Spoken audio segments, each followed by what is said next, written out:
미래를 준비하는 집중이라는 제목으로 하나님 말씀 증거하도록 하겠습니다. 지난주에는 창세기 1장을 말씀 증거했고 오늘은 창세기 2장 말씀 증거하도록 하겠습니다. 우리 그리스도인들의 믿음은 하나님께서 말씀으로 천지를 창조하셨다라는 말씀을 믿는 믿음에서 시작을 합니다. 그렇죠? 예, 창세기 1장 2절 태초에 하나님이 천지를 창조하셨느니라, 이걸 믿는 믿음, 그 믿음 위에다 모든 걸 다 쌓는 거예요. 하나님이 6일 동안 세상을 아름답게 창조하셨는데 그 중에서도 인간 창조가 대단히 위대한 걸작입니다. 우리 인간을 창조한 것이 가장 위대한 창조였습니다. 삼위일체 하나님의 완전한 사랑, 완전한 은혜, 완전한 헌신이 없었다면 인간 만들지 않았어요. 하나님 형상대로 우리 인간을 만들었다는 것은 내가 너를 완전히 사랑할게, 내가 너에게 완전한 은혜를 베풀고 너를 위해서 완전한 헌신을 할게, 그런 마음으로 삼위일체 하나님께서 우리 인간을 창조를 하신 것입니다. 그리고 인간을 창조하신 목적 중에 가장 중요한 것이 예배입니다. 예배가 제일 중요한 목적이에요. 하나님의 자녀들이 함께 이렇게 모여서 하나님을 찬양하고 또 하나님께 드릴 것 예물도 드리고 하나님의 말씀을 받는 이 예배야말로 인간 창조의 최고의 목적입니다. 그러니까 우리가 이렇게 추석 연휴를 마치고 또 주일이 돼서 하나님 앞에 나와서 예배드리는 것이 가장 큰 축복인 줄 믿습니다. 최고 중에 최고의 축복이 예배입니다. 그러니까 우리가 예배 속에 와 앉아있다는 것 자체가 이미 복을 받은 존재입니다. 창세기 1장에서는 이렇게 세상 만물을 하나님께서 다 창조하셨는데 그 가운데 바로 예수 그리스도가 계셨어요. 예수님이 창조주 하나님이세요. 그 창조주 하나님이 지금도 바로 여기에 우리와 함께 계십니다. 창세기 1장에 계셨던 그 창조주 되신 그리스도께서 죄와 저주와 사탄에게 잡혀있던 우리를 십자가의 부활로 재창조하신 거예요.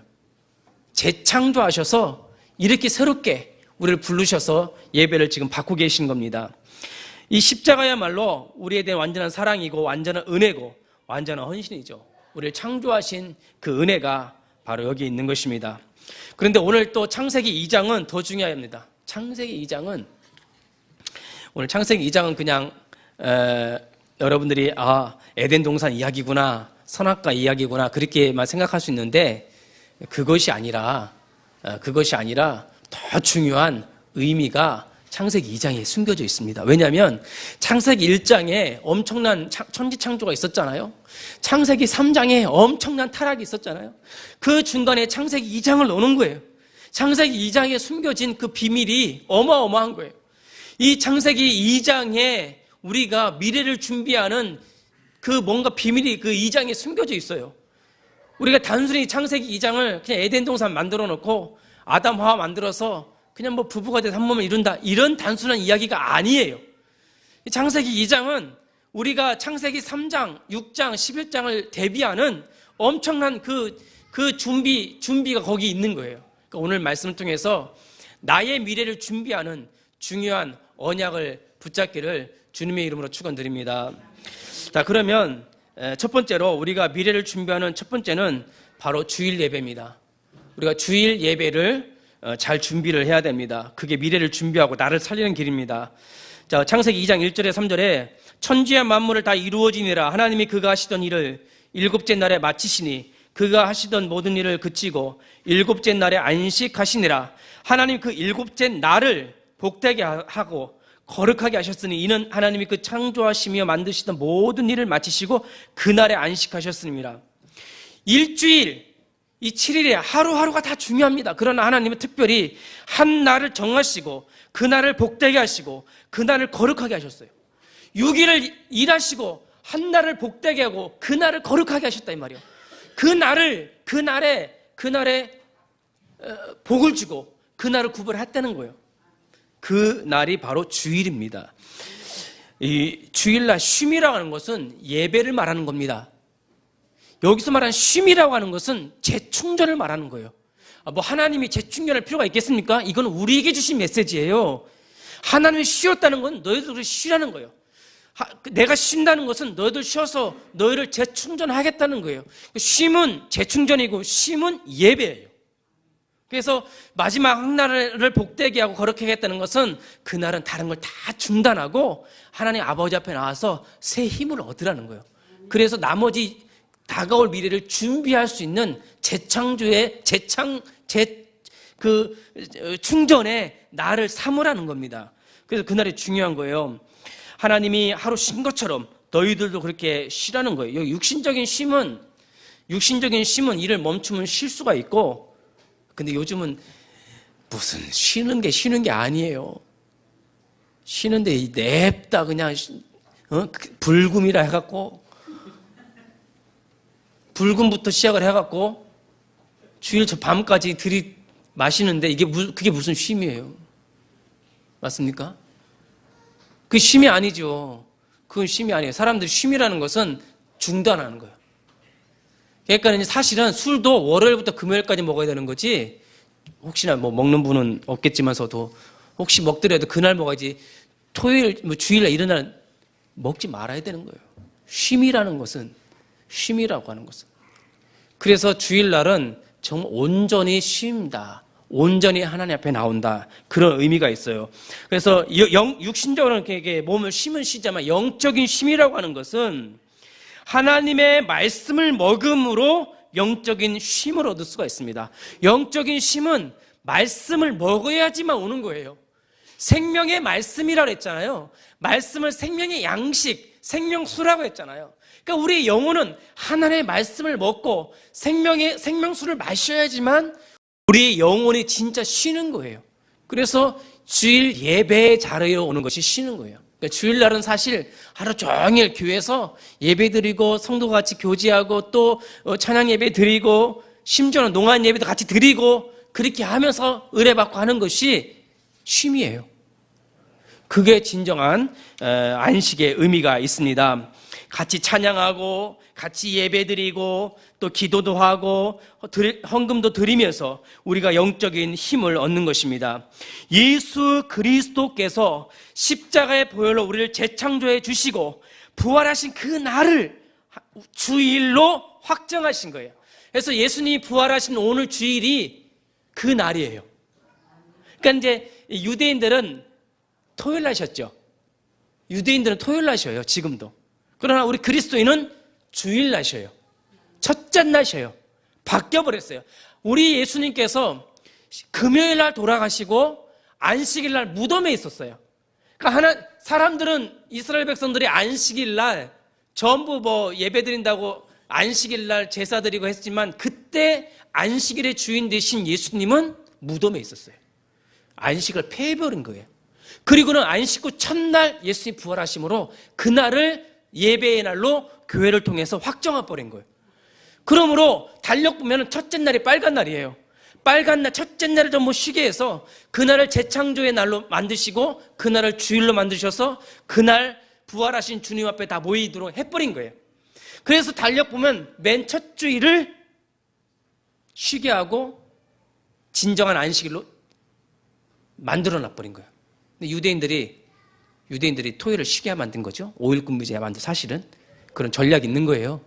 근데 우리가 이 첫째 날 교회에 모여서 모든 걸 멈추고 거기서 예배드리고 하나님께 영광 드리는 것이 주일이에요. 재충전 얻는 거죠. 제가 참 놀라운 분 두 분을 만나서 주일날 쉰다라는 거. 보통 식당을 하면 주일날 쉬기 어렵잖아요. 식당, 특히 고기 장사 같은 거 하면 주일날 쉰다는 건 거의 저 목사라도 오전에 예배드리고 오후에 장사하세요 할 정도로 이 고깃집 하는 식당은요 주일날 쉬기 어렵습니다. 그런데 그 안중에 있는 어느 그 집사님은 그 고깃집을 크게 하시잖아요. 주일날 쉬어버리더라고. 그럼 한 달 4일 주일을 쉬는 거예요. 그러면 그 집사님 하는 말이 그 주일 4일을 쉬면 한 달 월세가 빠진다는 거예요. 그러니까 일만 해도 한 달 월세가 나온다는 거예요. 근데도 쉬어버려요. 대단한 믿음이에요. 그리고 또 한 사람은 농아인 장로님인데 호떡을 굽습니다. 호떡을 굽는데 주일날 호떡 장사를 하면 2배, 3배를 번대요, 더.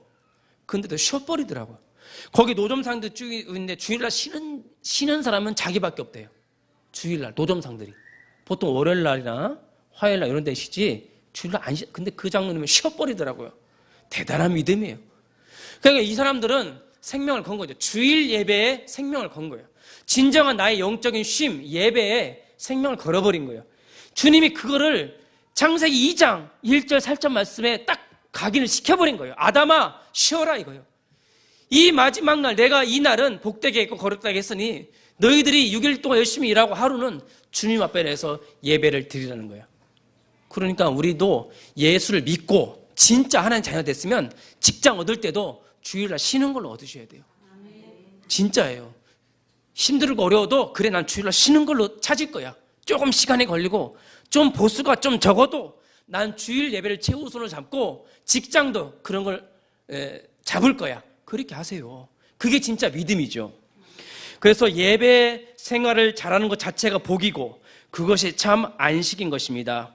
예배를 성공했다는 것은 미래를 맞이할 준비를 했다는 것이고 미래와 맞설 수 있는 힘을 재충전한다는 의미예요. 우리 이제 미래와 맞서야 돼요. 이제 내일부터 미래와 맞서야 돼요. 그래서 오늘 주일날 언약을 잡고 준비를 하는 것입니다. 이게 미래를 준비하는 첫 번째 집중, 주일 예배입니다. 자, 그러면 두 번째 집중은 하나님 나라인데 그 창세기 2장 8절부터 한번 제가 볼게요. 8절부터 10절에 보면 하나님의 나라에 대해서 이야기를 하고 있습니다. 여호와 하나님이 동방의 에덴의 동산을 창설하시고 그 지으신 사람을 거기에 두시니라. 여호와 하나님이 그 땅에서 보시기에 아름답고 먹기에 좋은 나무가 나게 하시니 동산 가운데는 생명나무와 선악을 알게 하는 나무도 있더라. 강이 에덴에서 흘러나와 동산을 적시고 거기서부터 갈라져 내 근원이 되니라. 자, 하나님이 이 아담을 위해요 에덴 동산을 따로 창설해서 참 재밌어요. 따로 에덴 동산을 만들어 놨다는 거예요. 따로 온 세계가 다 만물이 다 에덴 동산뿐만 아니라 천지가 다 아담 건데 따로 만들어 놓으신 거예요. 그것은 하나님께서 하나님 나라라고 하는 의미가 있습니다.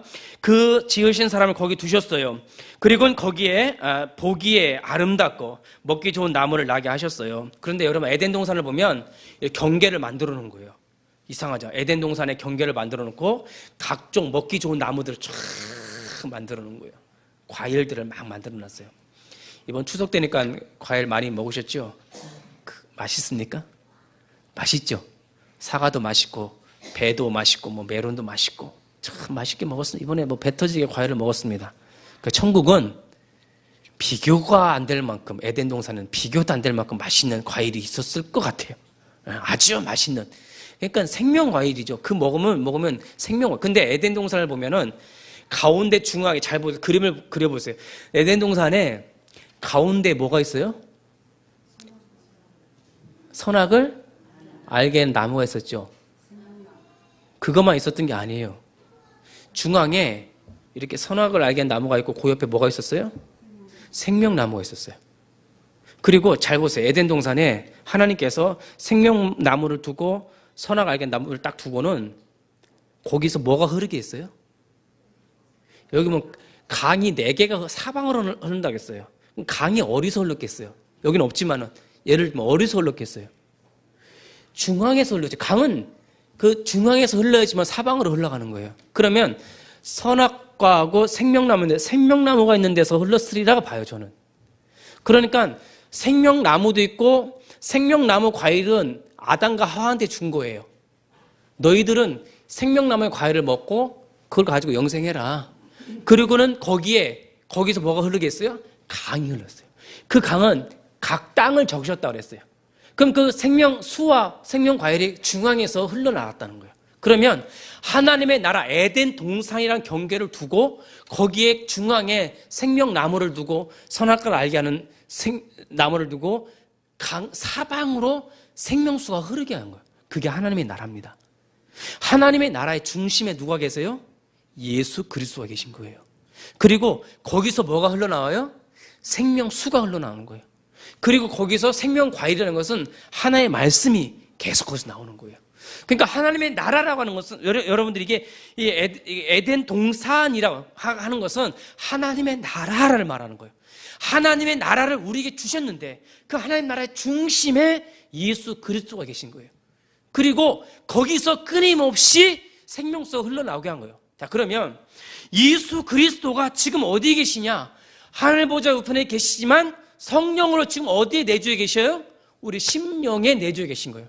그러면 우리 심령에 내주에 계시면 우리를 가리켜 하나님의 성전이라고 하셨어요. 그러면 우리의 심령이 하나님의 나라예요.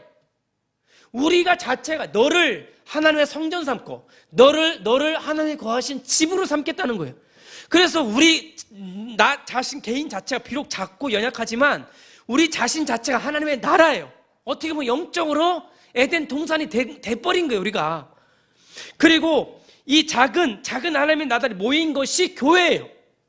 그래서 이 교회가 하나님의 나라예요. 그리고 이 교회, 이 선세 교회들이 하나의 교회, 우주적인 하나의 교회, 그게 하나님의 나라예요. 그러니까 하나님 나라는 저부터 개인에서 시작해서 작은 교회로, 그 큰 교회로, 전 세계로 가는 이런 엄청난 비밀이 있는 거예요. 그러니까 여러분들이 뭐에 집중해야 되냐? 항상 하나님의 나라를 생각하셔야 돼요. 이 하나님, 여러분 심령의 주인이 예수요. 거기서 끊임없이 말씀이 나오는 거예요. 이 교회의 주인이 예수님의 이 목사를 통해서 끊임없이 생명수가 나가게 하는 거예요. 그리고 여러분 속에서도 끊임없이 생명수가 나오게 하는 거예요. 그러므로 우리는 24시 하나님 나라에 집중을 하셔야 되는 겁니다. 갈보리 산에서 우리 예수님이 십자가에서 피 흘려 죽으시고 부활하심으로 사탄의 나라를 깨부시고 하나님의 나라 에덴 동산을 창설하신 거예요. 새롭게. 그리고는 그가 감람산에서 제자들을 모아놓고 하나님의 나라 일을 이야기를 하신 거예요. 너희들이 복음을 전하면 거기에 사탄의 나라가 무너지고 거기에 하나님의 나라가 임하게 하겠다는 거예요. 여러분 심령에 예수 그리스도를 영접을 하면 마귀의 자녀, 죄의 또 우리를 완전히 변화시켜서 하나님의 나라로, 하나님의 자녀로 삼으시겠다는 거예요. 그걸 꽉 잡으라는 거예요. 거기에 집중하라는 겁니다. 그게 이 에덴 동산의 비밀이에요. 그걸 딱 잡아야지만 그 창세기 3장을 이길 수가 있는 거예요. 우리가 미래를 이길 수가 있는 거예요. 앞으로 다가올 영적인 문제를 이길 수가 있는 거예요. 이 하나님 나라에 집중하시기를 바라겠습니다. 우리가 이제 이번 주 금요예배 드리고 같이 여기서 점심 먹고 현장에서 복음을 전할 거예요. 이건 엄청난 사건이에요. 그래서 여러분들 같이 여기서 30분 정도만 할 거예요. 오래 안 합니다. 주보를 전하면서 기도하고 하나님 나라를 선포하는 거예요. 그리고 사탄의 나라를 깨부시는 거예요. 이제 우리의 생명수가 흘러가게 하셔야 돼요. 여러분들 현장에서 생명수가 흘러가게 하셔야 돼요. 그게 하나님 나라 집중이에요. 그걸 막지 마세요. 생명수 흘러가는 걸 막지 마세요. 막으면 하나님 나라가 임하지 않아요. 그거를 쳐서 생명수가 흘러가게 하게 하세요. 그게 전도예요. 아담과 하와가 잡은 언약, 생명수를 계속 흘러가게 하라.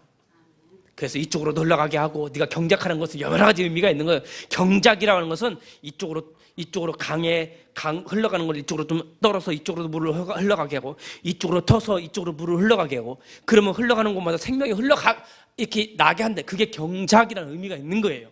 그러니까 우리가 여러분들 가지고 있는 그 생명수를 가두지 말고 흘러가게 하세요. 흘러가게. 그래서 하나님 나라에 집중하는 여러분 되시길 주님의 이름으로 축원합니다. 이해가 되세요? 은혜가 됩니까? 이게 굉장히 중요한 의미인 것입니다. 이것이 또한 우리의 성도들의 미래를 준비하는 삶인 것입니다. 중요한 내용이에요. 하나님 나라를 흘러가게 하라. 자, 세 번째로는 예수 그리스도께 집중하라. 생명나무와 선악과를 알게 하는 나무입니다. 자, 여기 15절부터 17절 너무 중요한 메시지가 담겨져 있습니다. 여호와 하나님이 그 사람을 이끌어 에덴 동산에 두어 그를 경작하게 하며 지키게 하시고, 여호와 하나님이 그 사람에게 명하여 이르시되 동산 각종 나무 열매는 네가 임의로 먹되 선악을 알게 하는 나무는 먹지 말라. 네가 먹는 날에는 반드시 죽으리라 하시느라. 아멘. 이게 또 중요합니다. 자, 이게 하나님이 창세기 2장에서 명령했는데 무슨 명령했죠? 선악과를 따먹지 말라. 그 명령을 했죠. 근데 그 명령하고 또 하나 명령이 있어요. 그것만 명령한 게 아니에요. 그거 명령한 것이 아니라 첫 번째 명령이 뭐냐면 경작하며 지키라는 거예요. 에덴 동산을 경작을 하고 그 에덴 동산을 지키라는 명령을 주었습니다. 내가 있는 현장이 어떻게 보면 내가 있는 곳이 에덴 동산이고 우리 교회고 여러분들이 갖고 있는 현장이 영적으로 볼 때는 에덴 동산이고 우리가 경작을 해야 되고 지켜야 될 현장입니다. 그래서 경작이라고 하는 것은 양육해서 열매를 맺게 한다라는 의미가 있습니다. 저는 뭐 여러 가지가 있겠지만은 우리 자녀들이라고 봐요. 우리 후대들, 랩런트들, 우리 자녀도 후대들을 우리가 좀 말씀으로 잘 양육해서 열매를 거두라는 의미로 그렇게 해석을 하고 싶습니다. 우리 자녀들 보면 아직 그림이 그려지지 않았죠? 우리 자녀들을 말씀으로 잘 양육하고 열매를 맺게 하라는 것입니다. 그냥 열매가 아니라 생명의 열매, 즉 또 다른 생명을 낳는 하나님의 자녀들로 잘 양육을 하라는 것입니다. 이번 추석 때 이제 어떻게 예배 좀 들으셨습니까? 가정 예배 들으셨어요? 가정 예배 못 들으셨죠? 예? 가정 예배 들으셨어요? 드린 가정도 있고 못 드린 가정도 있겠죠? 내가 웃는 거 보니까 못 드린 것 같아.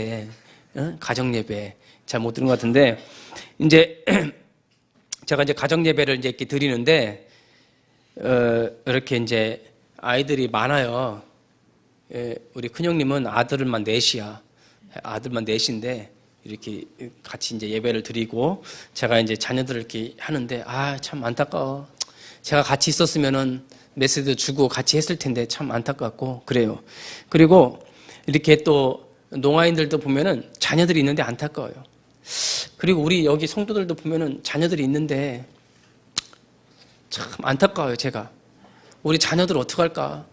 우리가 경적해야 되고 지켜야 될 자녀들인데 우리 자녀들을 좀 어떻게 양육할까?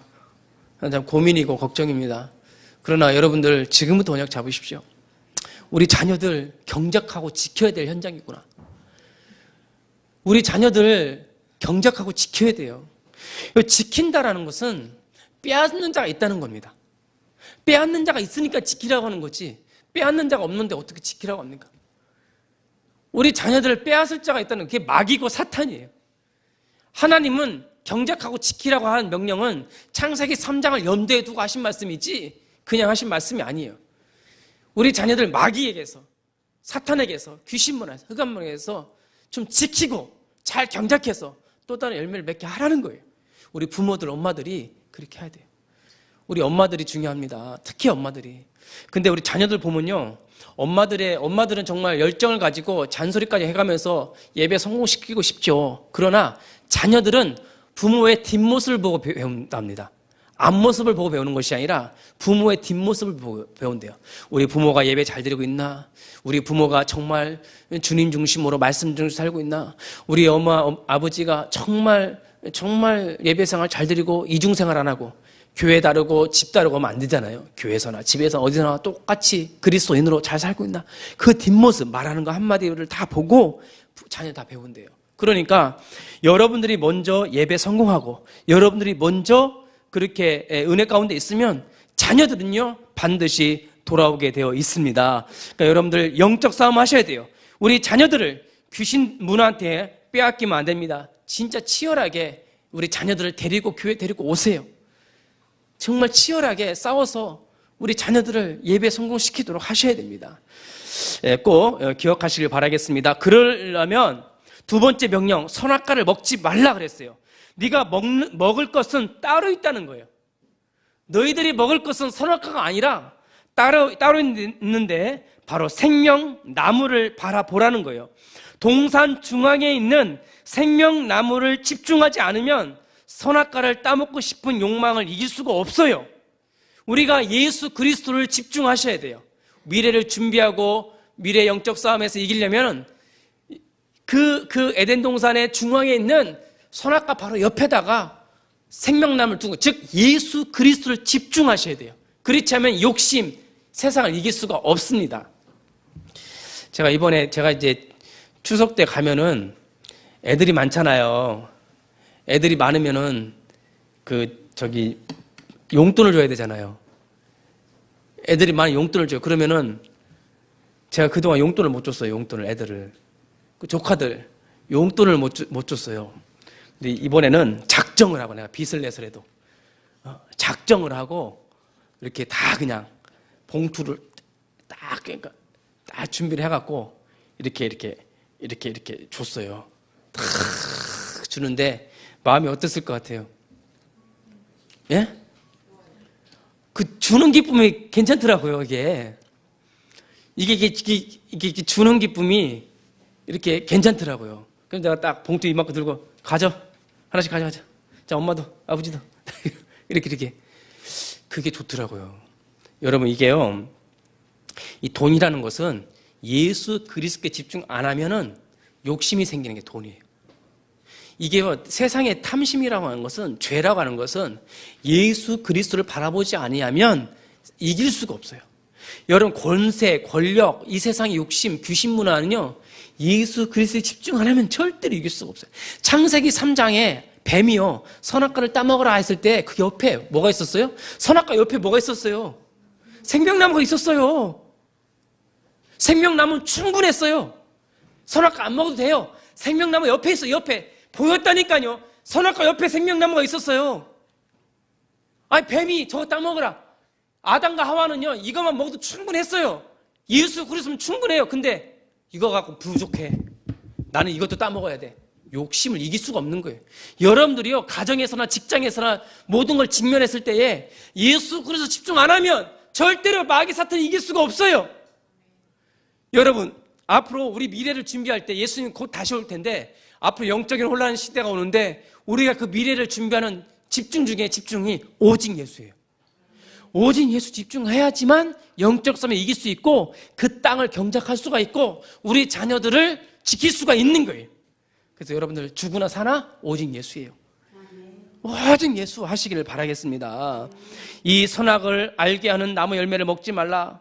창조주 하나님 말씀에 순종하면 생명이고 불순종하면 죽음이다. 뭘 보고요? 생명과 예수 그리스도를 바라보면서 하나님의 말씀을 순종하는 거예요. 생명나무가 없으면 아마 잘 몰랐을 거예요. 근데 생명나무가 있으니까 하나님의 말씀을 기억을 하는 거죠. 그러니까 순종하는 거죠. 우리가 예수 그리스도 바라보면서 주일 강단 말씀 붙잡고, 그죠? 주일 강단 말씀 붙잡고 예수를 바라보고 그리고 나가야지 세상을 이기지. 그거 없이 어떻게 세상을 이길 수 있습니까? 이 험악한 시대에. 이번에 그 인터넷 가서 보니까는, 기사 보니까는 명절날 그렇게 싸운대요. 그렇게 신고 건수가 그렇게 많대요. 명절날 경찰에 이번에 4,000건이 넘는데, 그 접수된 것만 4,000건이 넘는데요. 가족들이 그렇게 싸운대요. 그러면서 뭐 그런 명절이 뭐가 필요하냐? 이길 수가 없는 거예요. 뭐 제사 음식 준비하면서 다 나오잖아. 그 여자분들이 삥 둘러서 제사 음식 준비하면서 다 쏟잖아. 형님 어쩌. 그러면 이제 여자들은 이제 씹는 거지. 막 그걸 이제 그림을 그리는 거죠. 그리고 집에 가서 이제 쏟아내는 거지 이제 막. 그러면 이제 풍지박살을 내는 거예요. 그러니 이 세상의 사람들을 어떻게 이기냐고요. 이 험악한 세상을. 우리 자녀들도 마찬가지고요. 우리 자녀들 명절날 가려고 하나요? 잘 안 가죠. 이 친구들 놀고 뭐 세상 놀러 가는 게 훨씬 재밌죠. 그러니까요, 지금은 어른이 되든 진짜 예수 안 바라보면 세상 문화에 다 물들게 돼 있어요. 그러니까 렘넌트 알았죠? 오직 예수 해야 되는 거예요. 예배 오고, 예배 같이 렘넌트들이 예배 드리는 것이 복인 거예요.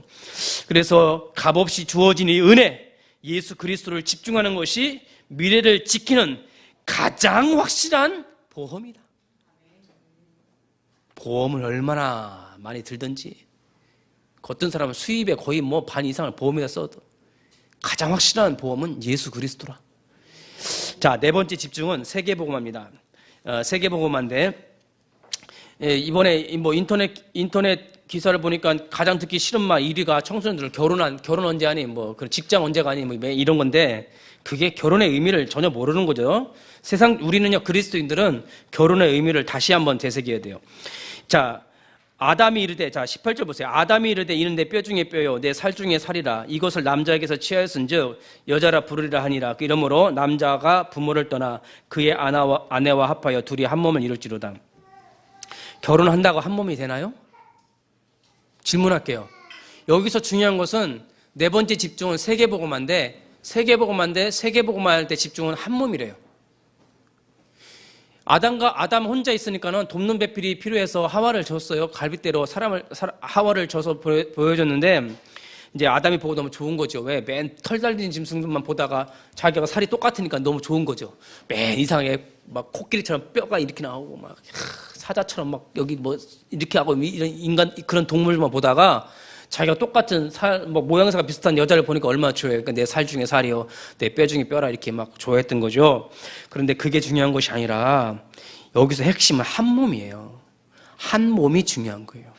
여기서 하나님이 아담과 하와를 만들어서 아담을 이끄는 건 니들이 같이 한 몸이 돼서 이 하나님 나라를 지키고 확장시키고 경작해서 이걸 좀 지키고 보존하라는 거 같이 한 몸.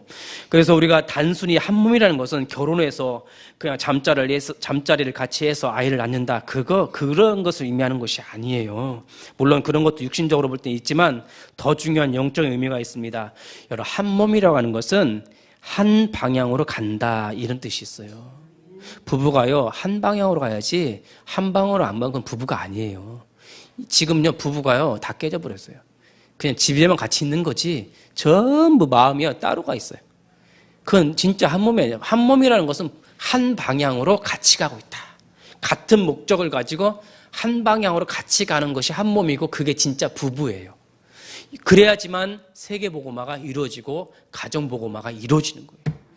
가정복음화, 세계복음화는 한 몸이에요. 그래서 경작하고 지키는 일에는 아담과 하와 네가 한 몸이 되어야지만 이룰 수 있는 거예요. 선악과를 따먹지 말아야 하는 일에도 한 몸이 돼야 돼요. 이것들은 그냥 따먹는 일에 한 몸이 되니까 다 깨진 거죠. 악한 일에 한 몸이 되면 깨져버려요. 하나님의 명령에 거슬리는 일에 한 몸이 되면 깨져요. 그 아나니아 삽비라 부부 아시죠? 쌍녀의 비극 같이 죽었잖아요. 같이 한 몸이 됐지만 그건 하나님의 말씀과고 전혀 딴 방향이기 때문에 깨져버렸고 아담과 하와도 선악과를 따먹으려고 완전히 따먹는 것에 하나가 돼버리니까 깨져버린 거예요. 그러니까 우리 부부는요 무조건 한 방향으로 가야 돼요. 특히 예수를 믿는 부부들은요 세계 복음화라고 하는 것에 한 방향으로 가야지만 한 몸이 되고 자녀를 살리고 경제도 살고 모든 그 교회도 살고 다 살아버리는 거예요. 이거를 중요한 의미가 있습니다. 자, 그러면 지금은 누구냐? 지금의 신랑은 예수 그리스도예요. 지금은 이 신약 시대에는 예수 그리스도가 신랑이고 우리 교회가 신부예요. 그래서 신약 성경에는 예수님을 신랑으로 표현하고 우리 교회를 신부로 표현해요. 그러면 신랑 대신 예수님과 우리가 한 몸이 돼야 돼요. 그래야지만 세계복음을 할 수가 있어요. 그렇게 하나가 되지 않으면 세계복음을 절대로 할 수가 없어요. 우리는요 이제는 우리 교회가 우리 성도들이 목사님 중심으로 하나가 돼야 돼요. 그리고 우리 성도들이 우리 교회가 예수 그리스도가 한 방향으로 가야지만은 세계복음화를 할 수가 있습니다. 그러니까 우리가 안중그루트 교회 우리 시흥의 하이그루트 교회, 안중의 하이그루트 교회 하나가 되고 우리 렘넌트들과 농인들과 우리가 하나가 돼야 돼요. 저번에 토요일 렘넌트 때 수화 잘 배우셨어요 혹시? 네? 잘 배우셨습니까? 뭐 벌벌벌 떨면서 했다면서요? 막 벌벌벌 떨면서 잘하셨습니까? 어쨌든 여러분들이 수화 농인들하고도 한 몸. 우리 교회는 한 몸이야. 여러분들이 아주 수화를 잘하니까 같이 한 몸. 렘넌트들도 한 몸. 저 안중이나 우리 시흥이나 한 몸. 모두가 같이 하나가 돼. 다음 주 이제 토요일 날 우리 여전도에 와서 같이 한 몸. 같이 청소하면서 한 몸. 그렇게 우리가 하나가 돼야지만 세계복음화 할 수가 있는 거예요. 그냥 여기서 말하는 이 창세기 2장 18절 15절 단순히 뭐 남편 아내를 말하는 게 아니라 한 몸, 한 목적 가지고 한 방향으로 가라. 강단 말씀 가지고 부부가 같이 포럼해라. 강단 말씀 가지고 우리 자녀가 같이 포럼해라. 그러면 세계복음은 거기서부터 시작이 되는 거예요. 그러니까 오늘 집에 가시면 오늘 목사님이 이 얘기했는데 너는 어때? 나 이렇게 은혜 받았어. 당신 그래? 나 이렇게 은혜 받은. 이러면요 끝난 거 아니겠습니까? 가정 문제 없죠. 부부 문제 없죠. 그냥 자녀 문제 없죠. 자녀들과도 그런 얘기를 포럼을 하면 끝난 거 아니겠어요? 그래서 세계복음화의 주역이 되시기를 주님의 이름으로 축원드립니다. 자, 결론입니다. 오늘 이 창세기 2장은 4가지 집중해요. 주일 예배에 집중해라. 하나님 나라에 집중해라. 예수 그리스도께 집중해라. 그리고 세계복음화 한 몸 집중해라. 이 4가지를 이야기를 했습니다. 그러면서 우리는 다시 오실 예수 그리스도를 맞이할 준비를 해야 됩니다. 예수 그리스도의 강림을 집중하고 준비를 해야 될 줄 믿습니다. 데살로니가서 2장 19절 20절에 이런 말씀이 있어요. 우리의 소망이나 기쁨이나 자랑의 면류관이 무엇이냐? 그가 강림하실 때 우리 주 예수 앞에 너희가 아니냐? 너희는 우리의 영광이요 기쁨이니라. 정말 에덴 동산과 아담과 하와를 보면서 하나님 기뻐하시고 영광 받으셨어요. 하나님 나라를 이루어가는 교회를 보면서 하나님 기뻐하고 정말 영광 받으시길 원하세요. 그러니까 바울이 이 데살로니가 교회를 보면서 하나님의 나라를 보고 기뻐했던 거예요. 그러니까 이 바울이 데살로니가 교회를 보면서 야, 영광의 면류관이구나, 나의 자랑의 면류관이구나. 그러므로 우리가요 마지막 날 주님 앞에 서서 우리 하이그루트 교회가 우리의 자랑의 면류관입니다. 그러니까 우리가 마지막 날 그분 앞에 섰을 때에 우리 하이그루트 교회를 보면서 우리의 자랑이 돼야 돼요. 내가 섬겼던 교회가 나의 자랑의 면류관입니다. 우리 한국교회 대표적인 목사님 하면 주기철 목사님 아죠? 또 손양원 목사님 그렇습니다. 근데 주기철 목사님의 별명은 일사가고, 주기철 목사님 하면 일사가고요. 내가 한번 죽기로 각오했다. 그게 우리 한국교회의 자랑이잖아요. 우리 교회 여러분들 한 사람 한 사람이 우리 교회의 자랑이 되시기를 바라겠습니다. 손양원 목사님 하면 별명이 사랑의 원자탄. 그냥 자기 아들 죽였는데도 양자로 삼아버려. 그냥 자기 아들 죽인 사람인데 양자로 삼아버려. 왜? 자기 아들은 죽었지만 천국에 갔어. 그러나 자기 아들을 죽인 저 범인을 그냥 죽이면 지옥 갈 건데 아니야. 용서하고요 예수 믿게 해서 양자로 삼아버린 거예요. 양자 삼았어요. 그래서 그걸 사랑의 원자탄 초토화시킨 거예요. 아무 말도 못하는 거. 아무 말도. 그 아버지가 자기 아들 죽이는 사람을 양자로 삼아버렸으니 그 주위에 있는 모든 사람 입을 다 다물어 버렸어요. 사랑의 원자탄. 그래서 한국교회 자랑이 된 거예요. 우리 교회 자랑이 되시길 바라겠습니다. 여러분들이 그 네 가지에 집중하면 자랑이 돼요. 여러분들 주님 오실 그날에 여러분들의 자랑의 면류관, 영광의 면류관에 대해서 세계복음하는 주역들 되시길 바라겠습니다. 한 주간 승리하시기를 주님의 이름으로 축원드립니다.